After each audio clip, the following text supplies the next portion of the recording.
नमस्कार साथियों, स्वागत करता हूं सबका इस YouTube चैनल पर जिसका नाम है study with PN Lodha.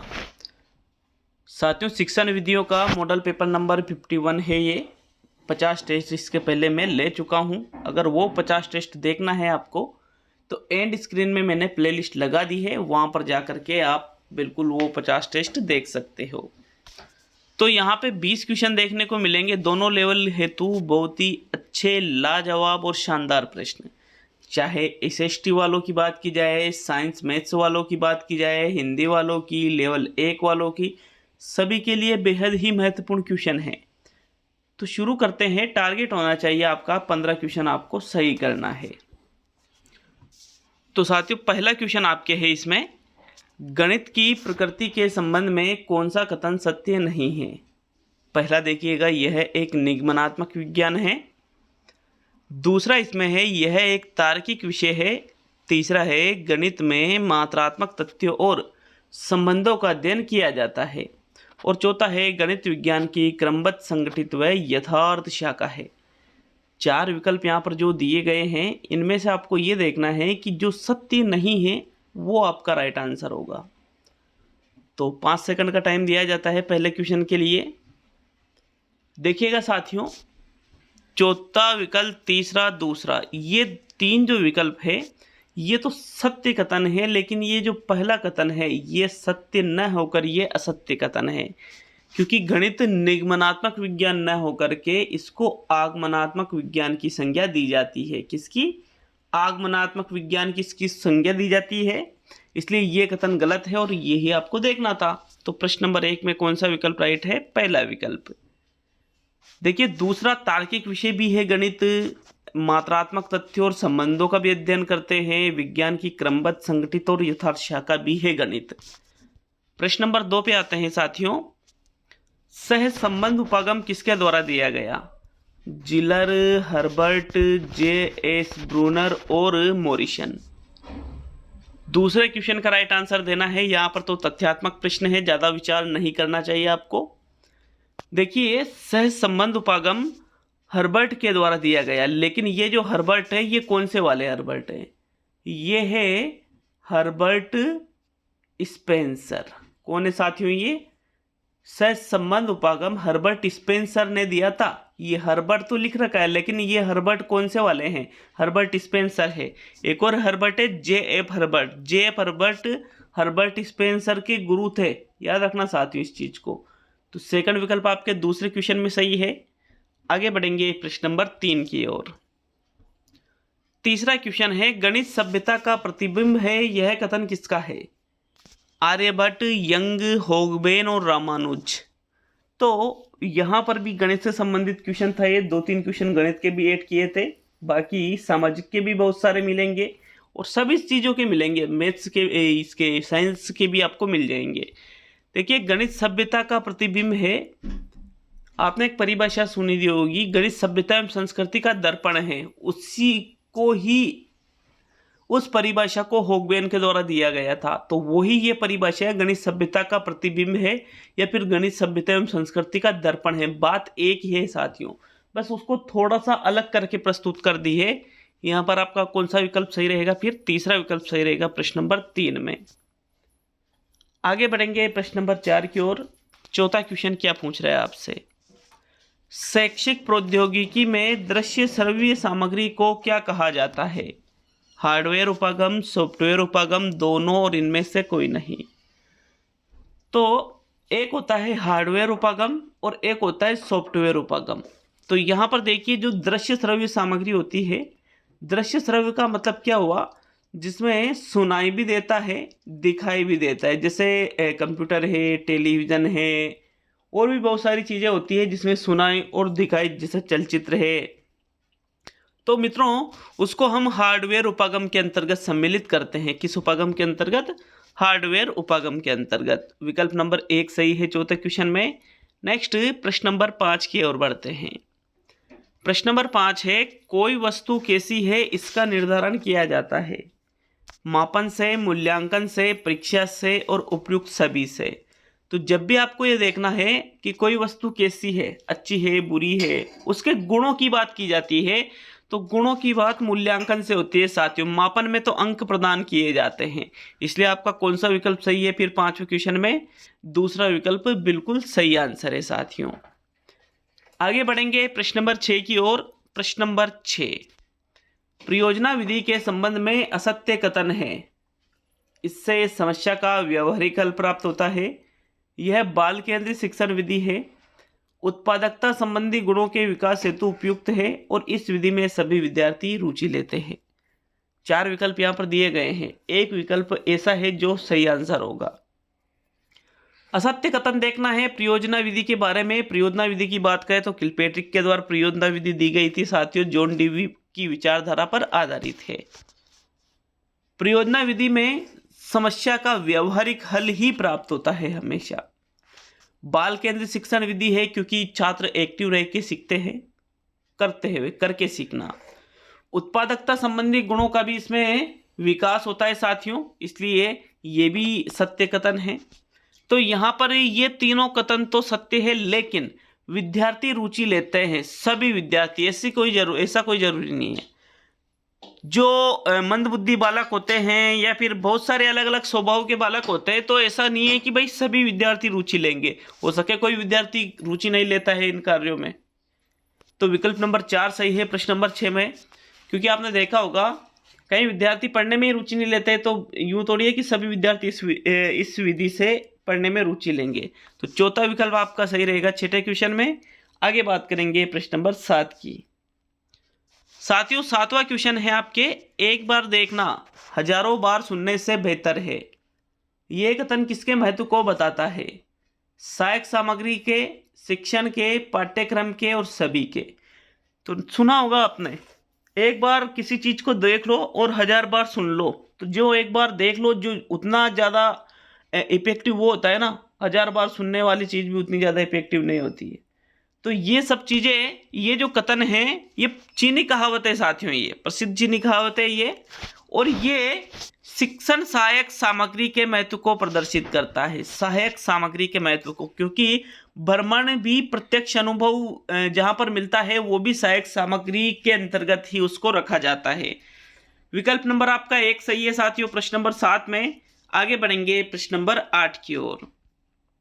8वां question आपके है, सूक्ष्म शिक्षण विधि में विद्यार्थियों की संख्या होती है 10 से 20 तक, 20 से 30 तक, 5 से 10 तक और 15 से 20 तक। तो सूक्ष्म शिक्षण का नाम सभी ने सुना होगा, माइक्रो टीचिंग, जिसमें जो अध्यापन कौशल है वो बच्चों को सिखाए जाते हैं। बच्चों को क्या, जो अध्यापक बनने वाले होते हैं उनको सिखाया जाता है। तो साथियों इसमें जो छात्र होते हैं वो खुद के सहपाठी होते हैं। विद्यार्थी कौन होते हैं? खुद के सहपाठी, मतलब खुद के साथ ही पढ़ने वाले। वास्तविक तौर पर देखा जाए तो इसमें जो विद्यार्थियों की संख्या है वो 5 से 10 तक मानी जाती है, और एक ये विद्यार्थी पर्यवेक्षण का कार्य करते हैं। अलग से एक शिक्षक भी होता है जो पर्यवेक्षण वो भी करता है। छात्र भी यहाँ पर खुद ही एक दूसरे से पढ़ते हैं साथियों। थर्ड विकल्प आपके सही है 8वें क्वेश्चन में। नेक्स्ट आगे बढ़ेंगे प्रश्न नंबर 9 की ओर। सामाजिक अध्ययन शिक्षण का प्रमुख उद्देश्य है बालक को परीक्षा में पास करना, बालक का सामाजिकरण करना, बालक को समाज का ज्ञान देना और बालक को भाषण देना सिखाना। देखिएगा सामाजिक अध्ययन का प्रमुख उद्देश्य कभी भी ये नहीं है कि भाषण देना सिखाने के लिए सामाजिक अध्ययन का शिक्षण करवाया जाता है। तो ये हो गया गलत। परीक्षा में पास करने के लिए ही सामाजिक अध्ययन नहीं पढ़ाई जाती है, बल्कि बालक का सामाजिकरण करने के लिए सामाजिक अध्ययन बच्चों को पढ़ाया जाता है। सामाजिकरण का मतलब क्या हुआ कि जो समाज के जो नियम हैं, जो कानून हैं, उनको बालक माने, उनका उल्लंघन न करे, बल्कि उनको माने, नैतिकता का प्रदर्शन करे यहाँ पर। तो साथियों विकल्प नंबर 2 सही है 9वें क्वेश्चन में। अगला देखेंगे प्रश्न नंबर 10। साथियों 10वां क्वेश्चन है, नीरस विषय को भी रोचक बनाकर प्रस्तुत किया जाता है व्याख्यान विधि में, कहानी विधि में, प्रदर्शन विधि में और सूत्र विधि में। तो नीरस विषय, नीरस मतलब जिसमें एक तरह से यूँ कहते हैं ना, बोर होते हैं, अरे यार ये चीज तो अच्छी नहीं लगती है, बोर होना, नीरस जिसमें रस ना हो एक तरह से। तो साथियों अगर उसको आप रोचक बनाकर प्रस्तुत करते हो तो उसके लिए सबसे बेस्ट विधि होती है कहानी विधि, क्योंकि बच्चों की रुचि होती है कहानी सुनने में और नीरस विषय को भी कहानी के माध्यम से आप रुचि पूर्वक पढ़ा सकते हो। दूसरा विकल्प सही रहेगा 10वें क्वेश्चन में। तो 10 क्वेश्चन पूरे हो चुके हैं। अब देखते हैं प्रश्न नंबर 11, आधा टेस्ट हुआ अभी आपकी। तो साथियों 11वां क्वेश्चन देखेंगे, प्रश्न नंबर 11। प्रश्न नंबर 11 है आपके, ड्रेकाली पद्धति कैसे छात्रों के लिए बनाई गई है?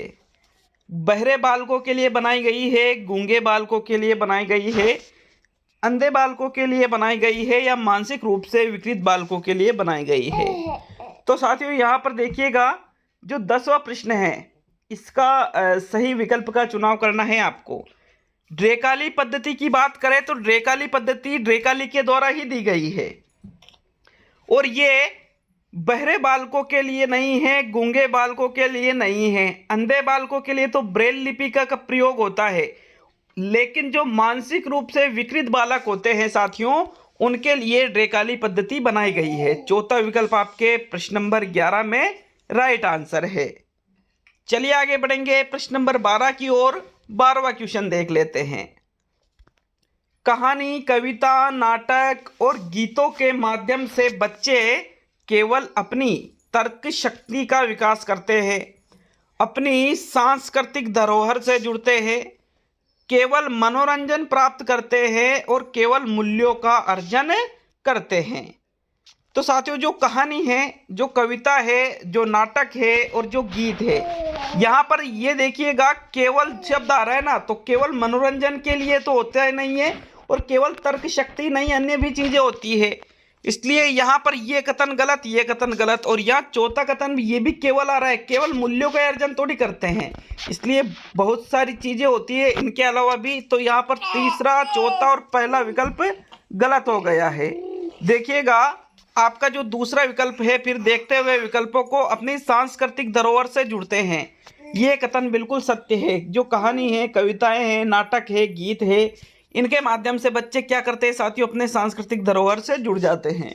विकल्प नंबर 2 सही है 12वें क्वेश्चन में। अगला क्वेश्चन देखेंगे 13वां। उच्च प्राथमिक स्तर पर भाषा शिक्षण का सर्वोपरि उद्देश्य है भाषा के सौंदर्य शास्त्र से परिचित करना, निजी अनुभवों के आधार पर भाषा का सृजनशील प्रयोग, विभिन्न साहित्यिक विधाओं का गहनतम ज्ञान प्राप्त करना और सरसरी तौर पर तीव्र गति से पढ़ना। 13वें क्वेश्चन का राइट आंसर देना है आपको। सोचिएगा अच्छी तरह से, थोड़ा सा टाइम देता हूं इस क्वेश्चन के लिए भी, आपको सही आंसर का चयन करना है। देखिए उच्च प्राथमिक स्तर की बात करें तो सौंदर्य शास्त्र से परिचय करवाना, सिर्फ परिचय करवाना मुख्य उद्देश्य कभी भी नहीं होता है। गहनतम ज्ञान, वो भी साहित्यिक विधाओं का, ये उच्च प्राथमिक पर नहीं बल्कि उच्च स्तर पर होता है साथियों, तो ये भी गलत हो गया। सरसरी तौर पर तीव्र गति से पढ़ना, क्या तीव्र गति से पढ़ना ही भाषा शिक्षण का मुख्य उद्देश्य होता है? नहीं। तो यहाँ पर राइट आंसर है आपका दूसरा विकल्प, निजी अनुभवों के आधार पर भाषा का सृजनशील प्रयोग, कि बालक जो अनुभव करता है शिक्षण में या अन्य किसी भी चीज को सीख करके, उन अनुभवों के आधार पर सृजनशील प्रयोग बालक कर सके भाषा का, ये उद्देश्य होता है भाषा शिक्षण का उच्च प्राथमिक स्तर पर सबसे ज्यादा। दूसरा विकल्प सही है 13वें क्वेश्चन में। चलिए आगे बढ़ेंगे प्रश्न नंबर 14 पर। 14वां क्वेश्चन है, भाषा का प्राथमिक रूप है, व्याकरणिक रूप होता है, लिखित रूप होता है, मौखिक रूप होता है और नियमबद्ध रूप होता है। तो भाषा का प्राथमिक रूप, सबसे पहले हम क्या भाषा का व्याकरण सीख लेते हैं या भाषा को लिखना सीख लेते हैं या नियमबद्ध तरीके से बोलते हैं? नहीं साथियों, बल्कि भाषा का सबसे पहले मौखिक रूप होता है। कैसा रूप होता है? मौखिक। मौखिक मतलब बोल करके, जब बालक किसी भी चीज को समझाना चाहता है तो मौखिक भाषा का वो प्रयोग करेगा। ठीक है, मौखिक भाषा को धीरे धीरे सीखता है वो। सबसे पहले कौन सी भाषा को सीखेगा? दिए गए विकल्पों में से मौखिक भाषा को सीखेगा साथियों। 14वें क्वेश्चन में आपका तीसरा विकल्प सही है। आगे बढ़ेंगे प्रश्न नंबर 15 पर। 15वां क्वेश्चन है, बच्चों का भाषाई विकास सर्वाधिक रूप से निर्भर करता है, पाठ्य पुस्तक पर निर्भर करता है, समृद्ध भाषिक परिवेश पर निर्भर करता है, आकलन की औपचारिकता पर निर्भर करता है या संचार माध्यमों पर निर्भर करता है? तो साथियों बच्चों का जो भाषाई विकास है वो सर्वाधिक रूप से किस पर निर्भर करेगा? 15वें क्वेश्चन में सही विकल्प का आपको चयन करना है। तो मित्रों, यहाँ पर अगर हम बात करें, बच्चों का भाषाई विकास सर्वाधिक रूप से पाठ्य पुस्तक पर निर्भर न करके समृद्ध भाषिक परिवेश पर निर्भर करता है। किस पर निर्भर करता है? समृद्ध भाषिक परिवेश। समृद्ध भाषिक परिवेश का मतलब क्या हुआ? एक उन्नत परिवेश, एक उन्नत वातावरण यदि भाषा से संबंधित बालक को मिल जाता है तो ऑटोमेटिक बच्चों का भाषाई विकास बहुत ज़्यादा आगे बढ़ जाएगा साथियों। दूसरा विकल्प सही रहेगा। प्रश्न नंबर 15 में आगे बढ़ेंगे प्रश्न नंबर 16 की ओर। समृद्ध भाषिक परिवेश का मतलब यह हुआ कि पढ़ाने वाला शिक्षक भी बहुत ही शानदार तरीके से पढ़ाता है, बच्चे भी बहुत ही अच्छे से रुचि लेते हैं उस चीज़ में पढ़ने में। आसपास का जो माहौल है वहाँ पर बिल्कुल भाषा के सीखने पर बल दिया जा रहा है। बच्चों को अन्य कई सारी चीज़ें कराई जा रही है जिसका संबंध भाषा सीखने से है। बच्चे खेल खेल में भाषा बच्चों को सिखाई जा रही है। तो इस प्रकार से साथियों दूसरा विकल्प सही रहेगा 15वें क्वेश्चन में। चलिए आगे बढ़ेंगे प्रश्न नंबर 16 की ओर। 16वां क्वेश्चन है आपके, उपचारात्मक परीक्षण करने की आवश्यकता है। छात्र की कमियों में सुधार करना, छात्र की भाषा संबंधी क्षमता का मूल्यांकन करना, छात्र की कमजोरियों का पता लगाना और छात्र में सद्वृत्तियों का विकास करना। देखिए, उपचारात्मक शिक्षण और एक होता है निदानात्मक शिक्षण। छात्र की कमजोरियों का पता निदानात्मक शिक्षण में लगाया जाता है, तो ये गलत हो गया। भाषा संबंधी मूल्यांकन करने के लिए निष्पत्ति परीक्षण हुए, मूल्यांकन हुआ, सीसी हुआ, बहुत सारी चीज़ें होती है, लेकिन उपचारात्मक शिक्षण में मूल्यांकन नहीं किया जाता है, बल्कि जो कमियां होती है उनमें सुधार किया जाता है उपचारात्मक परीक्षण के माध्यम से साथियों। विकल्प नंबर कौन सा सही है आपका? प्रथम विकल्प सही है 16वें क्वेश्चन में। आगे बढ़ेंगे प्रश्न नंबर 17 की ओर।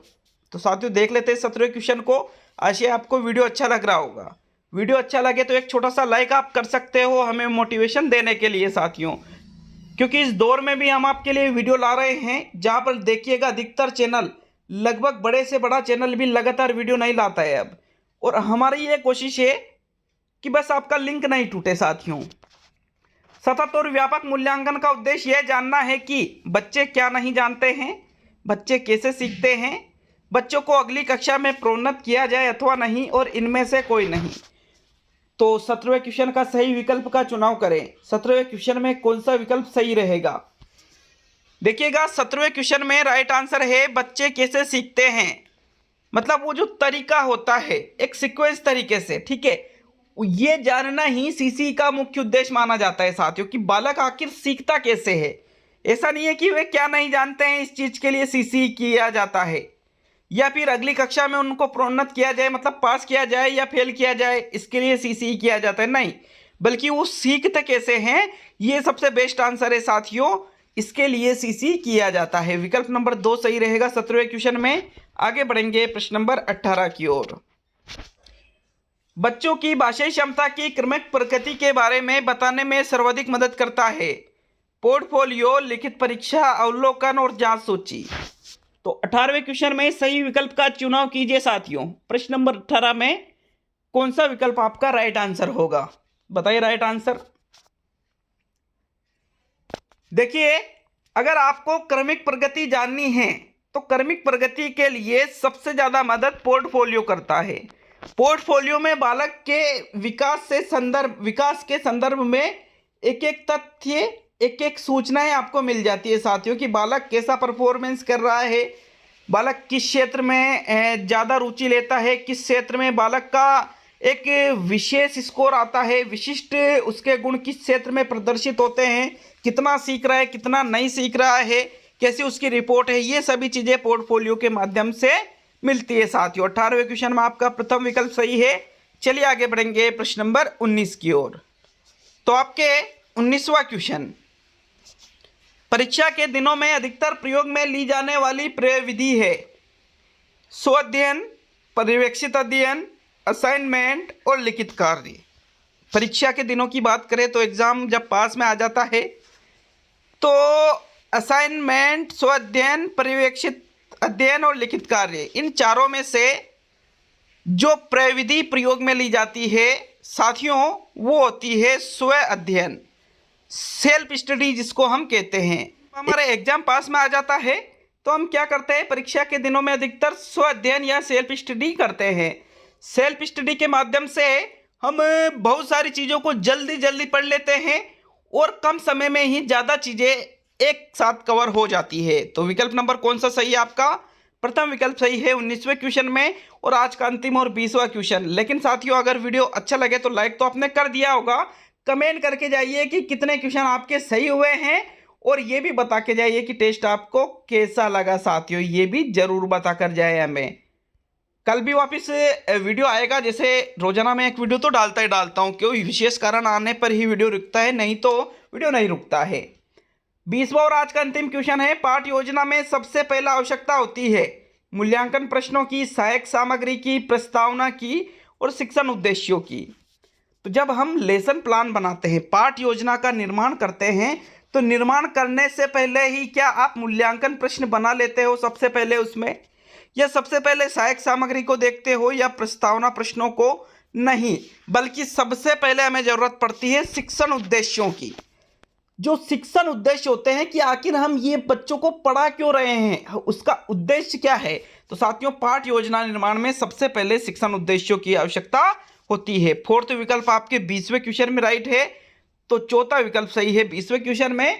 मिलते हैं अगले वीडियो में। सभी का बहुत बहुत धन्यवाद दूंगा जो आप लोग हमसे जुड़े हुए हैं। अगर आप वीडियो शेयर लाइक करते हो साथियों, तो इसमें एक यूँ है भाई, लोगों को पता चलता है कि अभी भी लगातार, इस समय भी लगातार तैयारी इस चैनल पर कराई जा रही है। भले ही एक वीडियो डालूं, लेकिन डालता जरूर हो, ताकि आपकी जो तैयारी का जो एक रूटीन है वो टूटे नहीं, और जो इस रूटीन को नहीं तोड़ेगा वो ही आगे बढ़ेगा। साथियों, मिलते हैं अगले वीडियो में।